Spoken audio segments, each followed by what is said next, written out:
The chief's storeroom. In the village of Odoero, the rains had stopped falling. The crops withered, and hunger spread quietly like smoke among the people. The villagers gathered in the shade of the great baobab tree, speaking in hushed tones about the growing famine. Mothers held thin children close, and men stared at the barren fields, unable to find answers.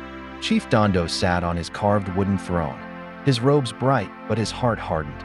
His granary, a large clay building in the center of the village, stood filled with maize, millet, and yams from past harvests. The villagers approached him, voices trembling with need. "Chief Dondo, please," a mother begged, holding her child's empty bowl. "The children are hungry. Will you share the food from your granary?" The chief shook his head slowly. "The drought may yet worsen," he replied sternly. "If I give away our stores now, there will be nothing left when the dry winds blow harder. I must protect the food for all." The villagers left, heavy with disappointment and despair. Among them was Alma, a quiet orphan girl who lived at the edge of the village near the termite mound. She was small and often overlooked, but she watched everything carefully. She helped fetch water and carried messages between families, listening more than she spoke. One night, as the village slept under a blanket of stars, Alma heard a faint clicking sound near the granary. Curious, she crept closer, hiding behind a tree. To her amazement, thousands of tiny termites were crawling into cracks in the granary's wooden beams, silently gnawing away at the stored grain. Night after night, Alma returned to watch the insects work their slow, unseen destruction. The next morning, she told the elders what she had seen, but they dismissed her. "Termites eat wood, not grain," an elder said, shaking his head.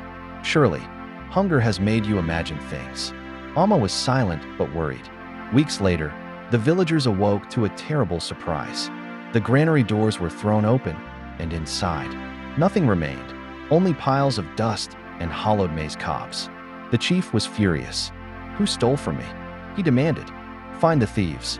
But no one could answer. The guards swore they had seen no one enter or leave the granary. Alma stepped forward, her voice steady. "Chief, it was not thieves who took the grain," she said.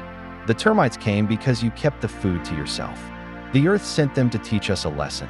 That food belongs to all who need it, not only to one who hides it." The elders nodded in agreement, their eyes filled with sadness and understanding. Chief Dondo's pride broke that day. He lowered his head and opened the granary doors wide. From then on, the village worked together to plant and harvest. The granary was filled with the crops of many hands, and its doors stood open to all.